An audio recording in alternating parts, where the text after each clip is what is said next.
สบายดีจ้าสบายดีพี่น้องสบายดีสุขคนนะคะสวัสดีเด้อเฮาสิมายำต้งกินอยู่บ้านตูบอำมาลามันต้องปลูกดกเรียนมาลาปลูกบังเอิญนะดกในกองอยู่พัดนาบัดปลูกบังเอิญบัดคอยจะติดนะมาลาปลูกบังเอิญติดเอาสิมาเก็บมะเขือไปใส่ยำโต้งจะปลาอันแก่กินพี่น้องมะเขือไปใส่ยำโต้งนะพี่น้องพี่ยาเริ่มลงแล้ว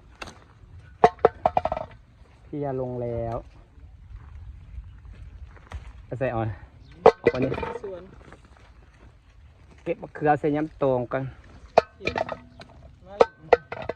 นี่จ้ะพี่น้องเขาคูดมันดินทรายกับคล้ายๆแต่ข้างหน้าเป็นดินถมเนี่ยมันพอซอยบ่ให้มันเจือนนะดินทรายเขาคูดดินทรายแล้วไว้มันดินมันอ่อนเด้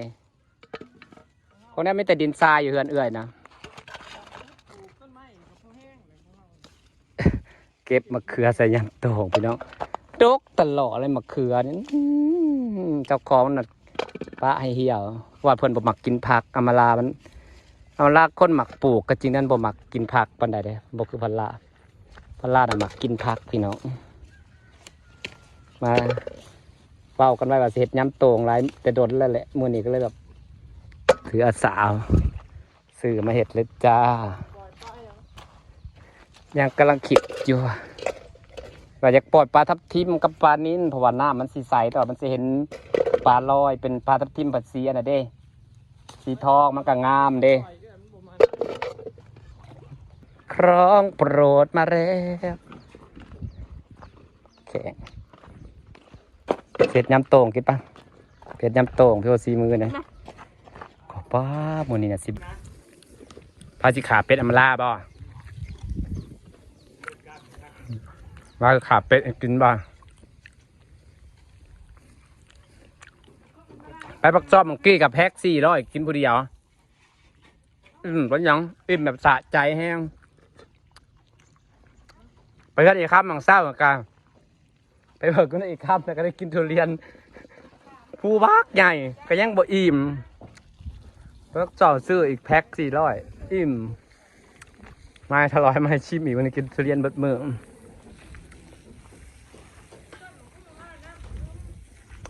ของเนี่ยมันใกล้นะมันใกล้คลองเนาะเตรียมหม้อลวกซีนเนี่ยเอาซีนใส่จานนะหม้อตัวนึงดิ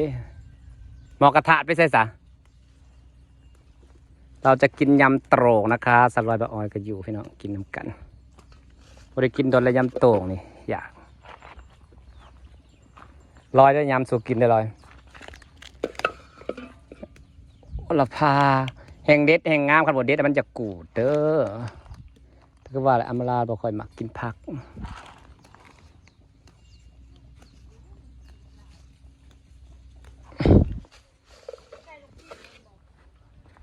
เธอได้สั่งแล้วก็สั่งพร้อมกันเอาเธอเดียวได้พวกเราโอ้แบกขึ้นท่าก็ได้มันจะฟูเขาโทมดิบยังบ่แล้วจะผ้ามันมีดิบนะนี่นะเริ่มบ่ปุหาโทมก่อนมันได้ตายดอกมาแรกมันกระตือนเลยนะแต่เพราะจะมันบวมน้ำมากกว่ามันอยู่ใกล้ทางเลยเสาติดแรงมันบวมต้นสนอยู่ไทยสัตว์ปลูกหน้าบ้านถ้ามันปลูกไก่กันก็ต้นก็ใหญ่ขึ้นกันเลยปลูกเป็นโซนมันจะงามปลูกเป็นคูวันนี้เราจะกินยำโต่งนะคะให้สลอยเรายำจะกินซิ่งก็ซื้อได้สัมนี่สบายดีพี่น้องซิ่งก็ซื้อได้สัมนี่สิเดียวก็ซื้อเศษเอาไปผัดกะเพรากินมันมีเครือบกโมเสยขนมโมขันเกิดเองในป้าไว้อย่างเงี้ยงามเลยมันแผ่เนาะถ้ามันเกิดเองนะบอกคั่วกับงามแต่ว่าการทำไปใส่ปุ๋ยให้คนแห้งงานบ่เกิดก่อนในหลังวันจะปีก่อนไปใส่ปุ๋ยให้นี่โอ้โหมีตะหมักใหญ่ยำครบใหญ่ไปตลาดปักซองมาพี่น้องซื้อผักขึ้นทางเมื่อไว้กินได้พริกแดงยำใส่พริกแดงมะเขือมะคอรี่เอาไปผัด จะหอมหอมไปอย่างไรใส่ ดูมีหอมมัวใหญ่ ใส่อยู่ไปใส่มันตัวมันจะขาดยำขกใหญ่ยำขกใหญ่ขกที่น่ายดิ ใส่กระเทียม นี่จะกินยำตรงจ้ากินทุเรียนร้ายหลายเลยแพ็ค400สะใจครับกับคันให้แซ่บเหมือนกัน โลหนึ่ง เนื้อลงไปเลยเบิร์ดเดือนอีกคำในเศร้าจะเอาเงินกันมันมาให้ซองผู้บักไงกับเบิร์ดเอากินอีกข่าแนวหมักกินจนมันเบื่อ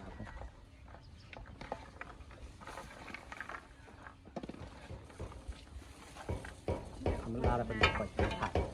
ผักบุ้งงามมะลิขึ้นงามหมดเลยเฮ้ยเก็บไปขายตลาดใช่ไหมแบบมันใหญ่นะถอนเอาให้มันบาง มา10 บาท ๆแมน ใส่กระไข่ห่านเฟอเข้าในบ้านเนี่ยมาละ แมน เขาจะบริซื้อไก่ ติดต่อขายอาหารเพอเดี๋ยวเฮ้ยมันหลายเด้ทอนไม่ขายอาหารเพอนะพี่น้อง เขาลูก ดอกโทรศัพท์มากระ2,000โอ้แต่มาฮอดเดือน9เดือน10มันจะเริ่มจากล้วนเดี๋ยวจัดกันแล้ว4-5 ปีอะไรเนาะเครื่องนี้แห่งกัดดนแต่เริ่มเห็น YouTube ซื้อเครื่องนี้ได้ประมาณปีหนึงอ้าวเตาแตกไปเลยน้อย ดึงลากไปเตาแตกแล้วบอกเอาต่อเดินระบบน้ำ ต้นไม้มันจะ3 โมงเลย แต่ที่ซนเดินเองเลยว่างเหยียบขาเดินระบบน้ำเองเลยได้เสร็จ เรียกอะไรบ้าง คุดนะ3 คนคุด4 คนคุดเอาขับหมู่บ้านเลยกับปูผา มันบ่มีหมักหินเนาะ ก็มันดินทรายอยู่พื้นมันก็บ่ได้เอาบ่ได้เคลียร์ลายเพราะบันไดแบบว่าแล้วก็รูปออกไปมันนี่อย่างกระลง ง่าย ปู กันเป็นดินนั่นนะ ดินมันเป็นดินทรายมันแหละคุดง่ายพี่น้องคุดง่ายกับมันแปลงขอบแปลงอย่างนั้นแปลงง่ายแปลงพื้นง่ายมันเป็นดินทรายเด้ทางปูผ่าผู้เดียวเห็ดผู้เดียวแล้วเมื่อวานเห็ดผู้เดียวแล้วบ่าย2 ครึ่งปูผ่าเลยแต่เช้า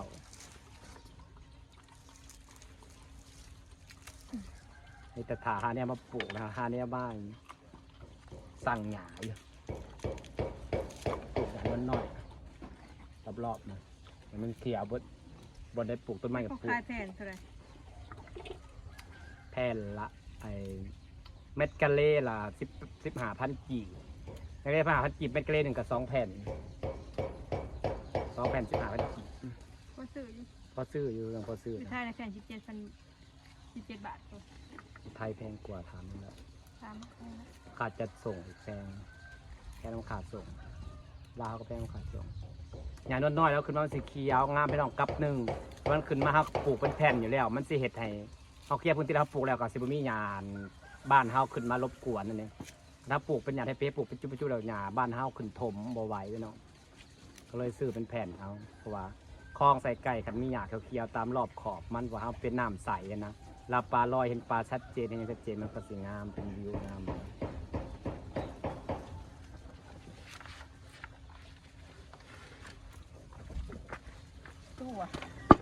ก้นมันใหญ่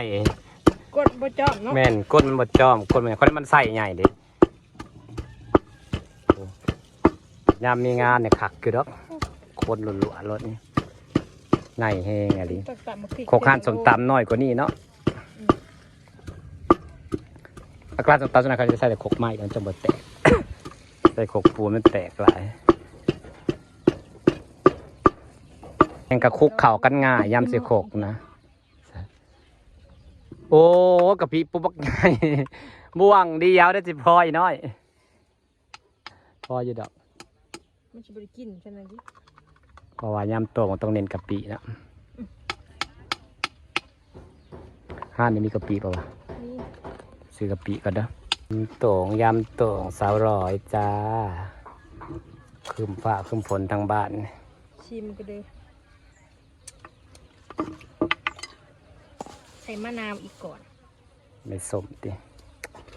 จะมา สั่งแมงวันในฮอดหนาฝนแล้วแมงวันหลาย เข้าสู่หนาฝนแล้วแมงวันหลายพี่น้อง เริ่มมีแมงวันแล้ว หน้าหมองสุก หนาฝนเป็นหนาแมงวันอยู่แล้ว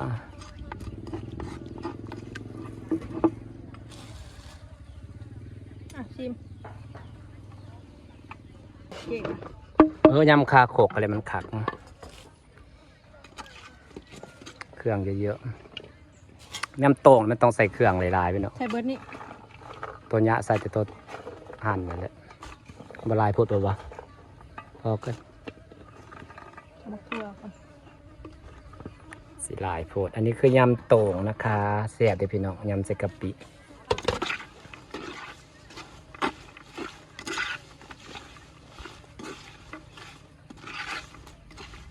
อันนี้กำลังเสร็จ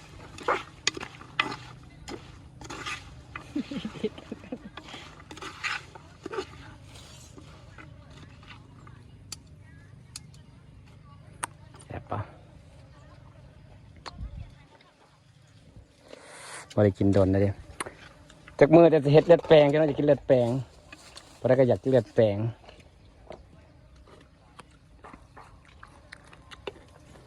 สะออนมะเขือมันกรอบ โอเคแล้ว นี่เสร็จแล้วจ้ามาเด้อจ้าพี่น้องจ้า มะเขือ แซ่บ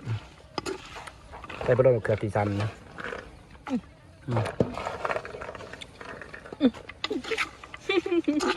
มันก็ยังถึงอยู่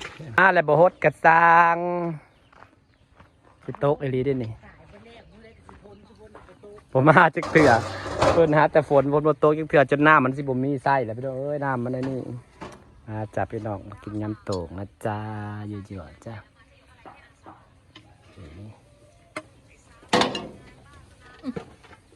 ขกไงป้าจับขกเทเลยโผดโพเด้อ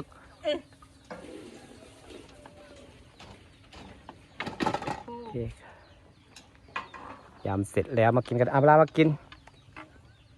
ฝากบรรยากาศไว้สักนิดนะจ้าพี่น้องเขามากินยำโต่งน้ำกันนะจ้าสีมือสาวลอย